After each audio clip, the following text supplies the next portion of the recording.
Hello again, ladies and gentlemen. Y'all probably will see the first video I already made about the snakes earlier. Won't have to go more detail into the copperhead story, but because y'all saw more of the cottonmouth story there. So, yeah. But right now we're selling our boat. Well, I'm not selling my grandfather's, but he told me, this morning, before we sold it, and he got hauled off. Have one more look through it, just see if there's anything we can salvage, take off of it, But, he said like leave the anchor plug and spare tire stuff like that. So that's what I'm gonna do. So found a few life jackets. Found that. Probably gonna leave the fire extinguisher. I really don't have no purpose for that. And I also found of the two 2-ounce pyramid sinkers and then the swivel thing. How would you call these? My brain probably gonna drop it, and I found those. That was all in here, and now I gotta find that. I might leave it because I got tons of those at home. There it is. Oh, what do we got in here? Some rope. I might take a few pieces of that. That stuff is always good and handy to have around the house, even if it's not for a boat. Rope can be handy for a lot of things. I already checked in that little compartment. Not really important. I was considering taking that, but then I thought, there's nowhere else I could plug that into, so it'd be useless. So I'm just gonna leave it, I think. Yeah. Yeah, there's not much to take off here as I thought there would be, but there's still some stuff. Yeah. What I got here, these are lights and all that. You plug those in. I'm just gonna leave those. I have nowhere to plug those in. You need to plug those into your boat actually, so that'd be pretty damn useless for me. Let me think. Yeah, this thing isn't exactly got a radio on it, so yeah, you get stuck out in the middle of the ocean or something, you screwed. What's this? Boater's checklist? Oh, that's what it is. Yeah, that's pretty much by the way, if any of y'all do go boating, that's probably something pretty dang useful to look at. So now you know when you go boating and you need a checklist, you come to this video. Yeah. That's not the main purpose of this video. Purpose, why I say purpose? Main purpose. Anyway. Let's see. Yeah. Not what to take. Like I said, a few pieces of rope, and I think we're supposed to be having a community garage sale. So I'm thinking I'll do with the life jackets is people will buy them. I'll tell them take which ones you need and leave me the rest. And what I'll do is I'll just sell what's left. I could probably get a few bucks off of them easily. Yeah, I got the paddle on my wagon. I'm gonna return that because I have no purpose for it. So that'd be good to have on here. For whoever buys it. Well, I'm afraid I know who's buying it, but I'm not gonna state their name. I don't do that in my videos because not everyone wants to be on YouTube. Or be associated with YouTube. So, well, they know who they are. They're watching. Now I'll admit this was a good boat. We've had multiple boats in the past, and this boat actually we only took out twice. Once to Lake Somerville, once to Lake Conroe, and that's it. And neither one of those were good fishing trips. Out of both of those fishing trips, only one bluegill was caught. That is it. I've caught more fish off the bank, and that's where I probably would be happier anyways. And don't get me wrong, I love getting on the boats and all that, but I've caught more boat fish in salt water and all that than I have freshwater. With freshwater, I'm fishing off the dock because that's where the fish are more likely to be anyway. Unless if it's like winter or something, then a boat might come in handy where they're going to be all in the deeper water in the middle. Yeah. But this was still a good little boat. We have some good times. We had some good times on it. I've told people, when you go on a fishing trip, even if you don't catch anything, make it a fun experience, make some sort of memories, that you'll have for a good long while, And I can say not many people get that experience, And a lot of people just can't afford a boat, you know, because these things are expensive to take care of, you know. I mean, look at this. You know, we kind of let it go in the past few years. We all kind of went our separate ways with things to do, and this is about how it looks when we first got it. You know, we had to clean it up and all that. And yeah. So yeah, we pretty much, like I said, let it go because we never had time to go. Then the engine stopped working, and problem with the engine is if it stops working, you're screwed. Ain't no way I'm paddling out to the middle of the lake and then back with a big heavy boat like this. Nah. But yeah. The problem with the engine was well, if y'all know how it spits out water and it sucks in water from the bottom, spits it out to keep it from overheating, keeps it cool and all that. It don't do that. So yeah. That's one of the reasons why we just stopped taking it out, you know, because you do that and it overheats. You know, we'd have to stop every 5 seconds, it felt like, just to let it cool down. When we realized that, um, we tried doing everything, couldn't get it fixed, and I'm sure some of y'all gonna be saying, why not just go get a new motor? Well, people, they ain't cheap, you know. Not to mention, I'm one who believes if you can fix it for cheaper, do it, you know. That's just sad. Even if it's just a penny cheaper, it's still a penny cheaper, people. If you can fix it for a penny cheaper, think about it this way. You gotta also factor in the gas to go get that new engine. Because I can go to the hardware store, get the tools I need to fix it, and there's a hardware store right in my local town. Local hardware store right in my town. I actually worked there over the summer, so I mean, I can go there get the tools I need, and not to mention, if I need, I can just go order stuff off of Amazon, the parts I need. I mean, and usually you get free shipping, so not a problem. But yeah, um, I can't stand it though when I see people like, oh, it's broken, let's get a new one. Why do that? I mean, it's like, take for example, a pushing lawnmower, push mower. Yeah, don't start. Got gas in it, oil's good, but the spark plug's all messed up. Oop, it's broken. Time to get a new mower. You know, wouldn't it make more sense to clean the spark plug or maybe get a new one? I mean, that would make pretty damn good sense. Be a lot cheaper, that's for sure.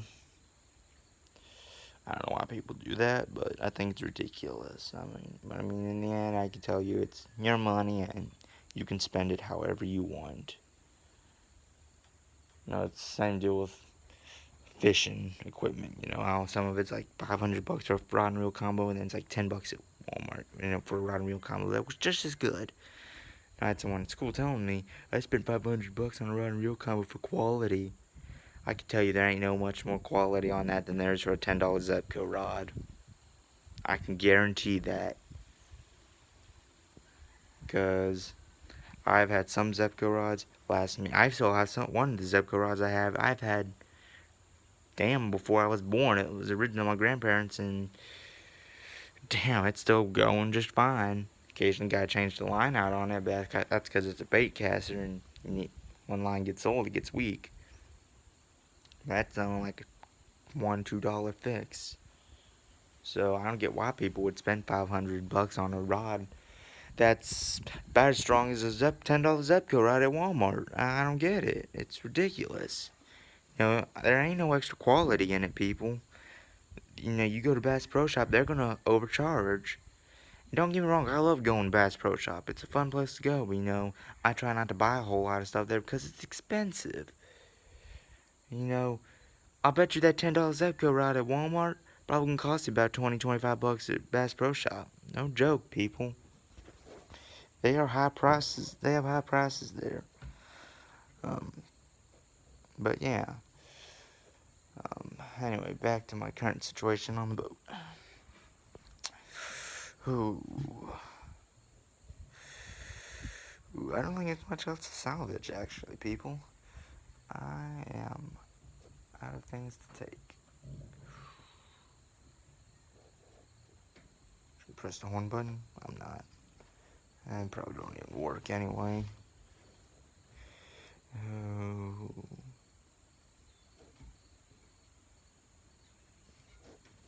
what's this? Texas Sport Angler legal fish rules. Oh, this is I think it's. Oh yeah, it shows the the certain species in their limits. That is probably beyond expired. Speaking of which, people, make sure there's a new every year get a new outdoor annual. They don't change it every 2 years, but it doesn't hurt to get a new one every year or so. But actually, what I do is usually when they change the cover, I just get a new one, just in case. And I'll go with the most current one I got. Then I download the app on my phone, so I have that handy. And I keep, like I said, I keep a copy in my tackle box, so there's no excuse for me keeping undersized fish or oversized fish. And there is such thing as keeping oversized fish. They can ticket you for that, but it's only on certain species. How I look at it's not acceptable in the first place, and then that shows me it's not acceptable. And my fishing license, I keep that in my tackle box. Just keep it handy and ready to go, because don't my luck, I go fishing without it. Game won't go and catch me without it, and I'm gonna get ticketed. So it's better to go get your license. Unless you're only gonna use it like once, and in which case, if it's a small fine, you'd probably be good.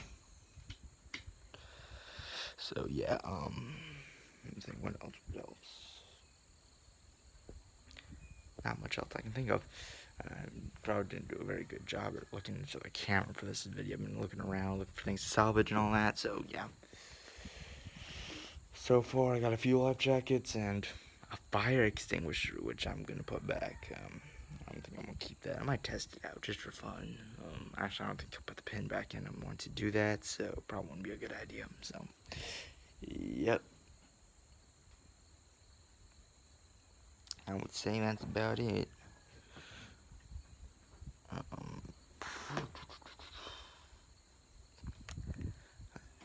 want to look into some of the places I've looked already, and if I can't find nothing, I'm gonna call it quits right here and say I've gotten everything I can possibly get off of here. I'm gonna take what I can, because I know there's some good stuff on here that I can sell at. Like I said, we got a community garage sale come up. Some stuff I could probably sell for a few bucks. Like I said, the life jackets would be a prime example.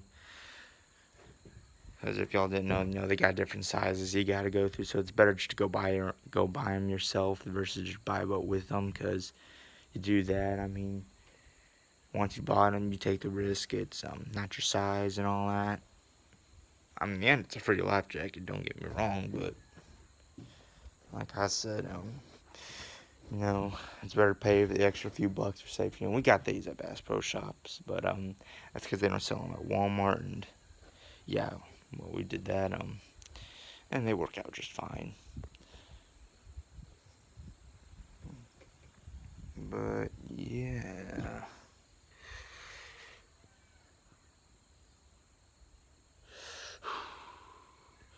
I can't think of anything. Well, it's gonna be sad seeing this boat go, I will admit. I had some good times on it as a kid. It's been a while since I've been on, quite a few years. But yeah, hopefully to the new owner can create some memories in it. She may not look like she's in good condition right now, people, but how I look at it is a boat requires to be taken great care of. It's kind of like that saying from the movie Spider-Man. With the great power comes great responsibility. That's how a boat is. You have the power to go to other places where just someone fishing on the bank you can't get to. But the responsibility part comes in, you gotta take care of her. And that could be expensive, people, and so yeah.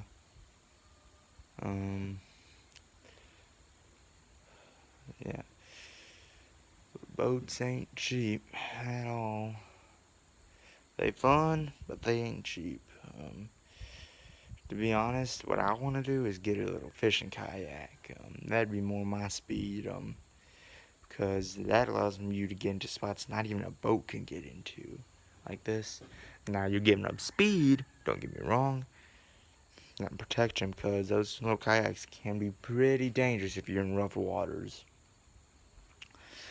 Either that, or I might get a little mini boat once I get some money in the bank after I get a job again. Yeah. It's pretty tough out there, but yeah. Anyway, I just thought about something. Today's Easter. I didn't even think about that. Like, I'm not doing anything today, so I mean, hell, like it matters anymore. Well, then again, I haven't done anything for the Easter holidays in years. I mean, I used to go down to my grandparents' bay house. They got a house on the bay in Dickinson. Still do have it. It got destroyed during Hurricane Ike. That was in 2007, 2008, I believe, somewhere around there. Anyway, now he ain't even got running water in it. The shoreline's washed out. Yeah, it needs some renovations before anyone can go down there, but the problem is it seems like it don't ever get done, so most likely after high school's over, I'm gonna try my ass over there and I'm gonna start doing some shit, because I'm sick and tired of us not doing nothing, because I'm wanting to see families get together for the holidays, this day and age, everyone's just on their phone and crap, like, man, I can just text them to wish them a Merry Christmas or wish them a Happy Birthday, something like that, it's like, really? You can do that any other day of your life, but during the holidays, it's kind of a magical moment for me still, because I know once I get older, I'm noticing it now, each year it goes on, a little more the magic goes away, and then I know one day it's going to be poof, it's all gone, I just don't see nothing special about it. Well, I don't see it the special how I used to when I was a kid. I remember when I was a kid, and Santa would bring stuff, when the Santa visits from when I was a kid was like, wow, I mean, you would be wondering how the hell he would travel across the whole world in one night and then give all those kids toys, but then you start wondering, yeah, I go back to school and like, the guy who's always making fun of you, guy who's always getting into shit, he says, I got this and that for Christmas, and like, why the hell would Santa get you that? You deserve a lump of coal. And then middle school is around, you start to question things. Then there's a truth you get to learn about then. But yeah. Even though when I learned the truth, Santa still visited. That was pretty cool. I'm not gonna tell the truth for the kids that are watching. Don't worry, kids. Santa's real. It's all right. Anyway, same with Easter Bunny. He's real. He always visited me too, even after I was told the truth. I should probably actually make a warning on this title. This video's not for young kids. Because I'm pretty sure if they hear the truth and this big smile on my face, they know damn well what it means. Although the Tooth Fairy's fake. We all know that. Come to find out, I caught my mom putting $1 under my pillow. I didn't tell her I caught her, though. Because I was afraid I wouldn't get no more money for my teeth. That was scary, thinking that, but I was like, I got a few more, I can be patient. But yeah, she don't visit no more after I was told the truth. That kind of pisses me off. Well, then again, I know why. Anyway, now for the comedy sessions, I need to get back to looking here, because I don't know if I'm going to have anything else to get. Down there's the battery, that's not something I'm going to take, that'd be pretty damn useless to me, The plug and all that's in there. This seat thing right there. I'm just gonna leave that there because that's probably the most important part of a boat. And you need to put that in before you take off, because you don't, you'll sink your damn boat. Ooh. I'm thinking about flying my little drone some today, but a little too windy looking at that. Yeah.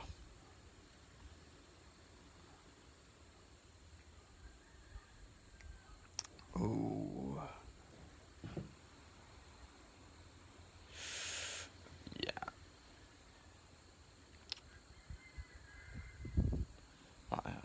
Well, any of y'all watching, also Happy Easter. I'm just gonna go and say that now before I forget.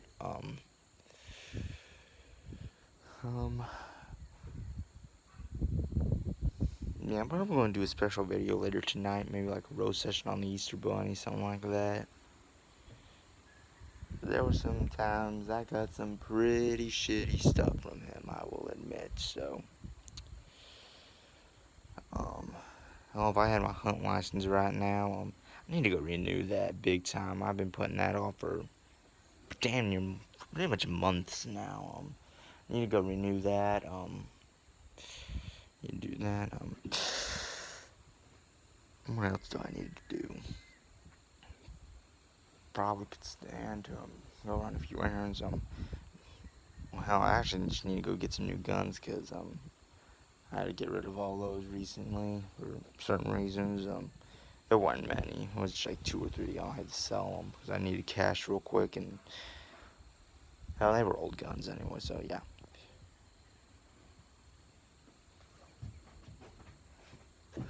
They weren't real guns though. They were little Lego guns. They were useless when hunting.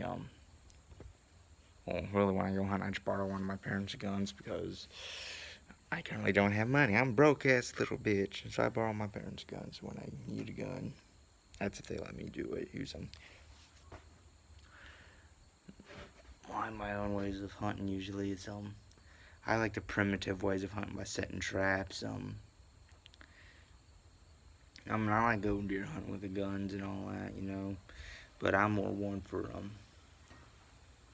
my family don't know this, but I set traps occasionally in the woods, hoping to snare a rabbit or something. But yeah, that usually don't work. But actually, it's never worked for me before. Anyway, y'all get to learn something embarrassing about me today. It's been a long time since I've been hunting. Well, I've gone hunting with guns before, don't get me wrong, but it's been a long time. The problem is, you know, with school and all that, you know, I just ain't got time for it. And my problem is I'm one of those C average people where I can keep it C average, but you know, that means I can't miss a day of class or something. So, you know, I can't just take a few days of school off, go off and go hunting, you know, like some kids do. You know, if you want a good hunting trip, you know, it's going to be more than just a weekend trip, you know. Weekend trip, you're just going to go hunting for that Saturday evening and maybe a little bit that Sunday morning, but that's it. No, I mean, I'm going to go on a hunting trip, you know. I would like to be able to get a hunting lease, you know, with good hunting areas, and hell, maybe in a little pond to go catch a few bass in or something. A few fishing moments too. Anyway, yeah, that'd be my ideal hunting place. Hunting lease. I know we got deer on my place, like I said in the previous video from today. Well, actually, what we rarely see them is the deal. Same with hogs. That's something I would go ape shit to kill because those things are an absolute nuisance. But yeah. Anyway, I think that's it for this video. I need to start loading my wagon and stuff. And yeah. So yeah, I'm just going to cut off this video here. Y'all know the drill. Like, subscribe, favorite. I'll catch you on the next one.